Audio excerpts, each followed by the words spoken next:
Lesley, can you give me just a brief background on yourself and your role? Okay. Chelsea, hi. And because I'm going to be talking about Thailand, I should probably go Sawadika, why to everyone. That's it. Have you been to Thailand, Yes, Chelsea? I have. Yeah, I lived in Thailand for about 3 years a while ago. Yeah, so I'm really excited to do this 5 minute in the chair interview. Stunning. Stunning. That's very good news. Yeah.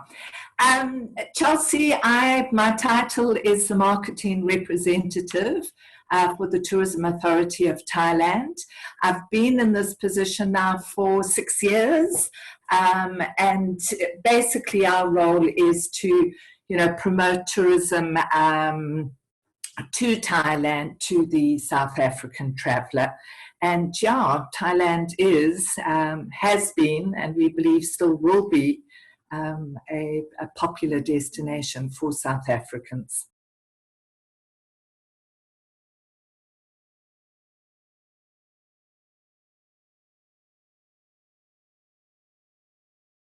What are the top reasons to visit Thailand, and especially sort of post-COVID? Okay, Chelsea, yeah. I've actually been working on a strategy for 2021 since we went into lockdown. And it's something, to be honest with you, we're constantly, sort of thinking, okay, for the obvious reasons too, we don't really anticipate yet for South Africans to be traveling internationally. I think, and understandably, with the current situation, and for security and safety and just feeling, at their most comfortable, I think South Africans are going to tour South Africa then initially. But when the time comes for Thailand, and, we do see Thailand as the second most popular outbound destination.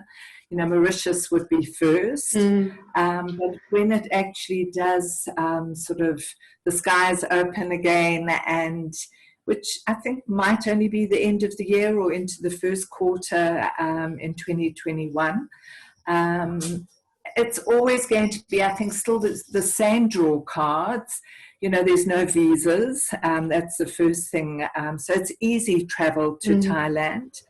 And I think, to be honest, and it's certainly some of the campaigns that we're looking at, going forward, it's about dreaming about Thailand, especially South Africans who've been there before, like yourself, Chelsea. Yes, we might know that COVID started in Asia, but, you actually look at the number of cases in Thailand at the moment. It's a little less than South Africa, and I think, I hate to say this, it's about 47 to 50 deaths. They've managed it well. Yeah. Personally, I hate to say this, I don't know if it's the right thing. I was actually in Thailand a week before shutdown, before lockdown. I was with a group of journalists, and I was speaking with one of them last night, and we were actually saying, yeah, we were in a bit of a bubble. But you know what? I think, they clean the streets there. They're still doing all of that. There's some incredible plans. So I think, South Africans are going to feel comfortable when it comes to that, choosing, okay, where am I going to go internationally? They've either been before, or they can feel secure. That, the medical, the fraternity there, everything has been really great. And I think maybe on that point, it's a sense of nostalgia of the holidays they longed for, they're longing for, miss, and they want to recreate those memories. So Thailand would be a place that return travelers. Yeah. Absolutely. There's a few things which, I'll be honest, we're sort of looking at the moment. I know when we promote going to Thailand, we sort of say go on a bed and breakfast package, whereas, other destinations are fully inclusive. Because half the charm, and you'll remember this too, Chelsea, is, going and trying the street food and walking around and looking and everything like that. Maybe street food isn't going to be, from a hygiene Yes. and it's not saying it's not, No. but I think people will just be that little bit hyper more aware cautious. and yes, cautious. Correct. Yeah. Okay, great. So my next question for you is, what are your hopes for tourism in the future, especially looking at destination Thailand? Look, I think, Chelsea, we're looking at some more of what we refer to our traditional markets. Something here in South Africa that, when we get the chance to go and do some consumer shows, we always talk about these 5 reasons to visit Thailand in a lifetime. So for anyone who's been once, there's another 4 occasions to go, and they range from, sort of first being young and maybe going to sort of teach English or backpacking or something like that, right up until, the 5th, which is multi-generational, where you might find grandpa, will host everyone in Thailand, and everybody, sort of comes and meets together. So looking at that, we're sort of going to be promoting a lot about romance, about families. Under romance will come obviously honeymoon couples, but it could also be, first-time visitors. The one thing I didn't mention there as well, when you asked me about the top reasons to visit Thailand, LGBT, Thailand is extremely LGBT friendly. So we're looking at some strategies there as well. So yeah, it's going to be creative.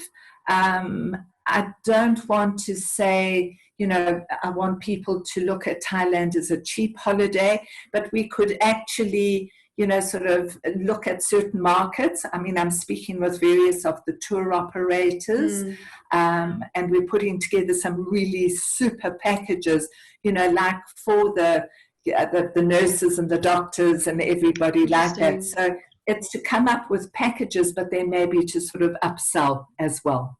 Okay, interesting. And I'm slightly deviating from my questions, but are you guys looking at any new source markets that you didn't really target before across the globe, or not really? Well, TAT themselves, the way TAT work, they've actually got, the different offices, around the world.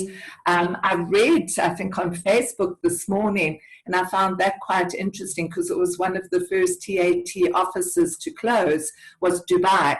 And they're talking about they might be open for international tourism again in July. We're saying the same as South Africans, but it might be a bit premature.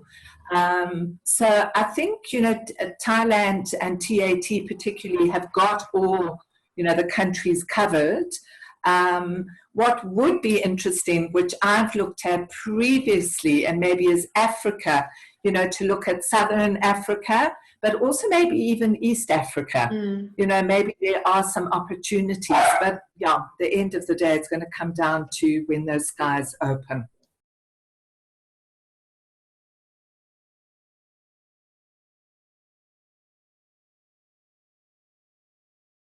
Great.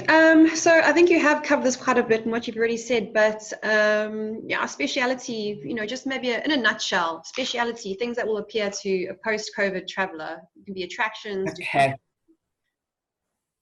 Okay. Chelsea, I always say the people, TAT used to have that campaign, and we still talk about, amazing Thailand. And it's all about the people, I think it's just in their nature, everything is to please, and it's just not difficult to please, and there's the culture, and it's just, something that's always so welcoming. Coming back to when I was saying that I was in Thailand a week before, when we left, I must just share that, we left on the 11th, the pandemic hadn't been declared. We arrived on the 12th, and the pandemic was declared. And it was a tough one because, you know, we had some really top media and bloggers and influencers who had never been to Thailand. So, you know, we had to ask the question, do you want to return? Fortunately, they all said no, that they were happy to stay. But I think that was where, you know, again, coming back to that, meeting the people, doing the, you know, all the cultural tours, the food. You know, I know I spoke earlier, but about street food, but I mean, it's just phenomenal, and it's cheap, it's affordable, you know. So I think it's an exotic destination, but it's very real. It's very welcoming. People feel safe. They feel secure. And I just, I'm very passionate about Thailand, and I just think it's one of those special, special places.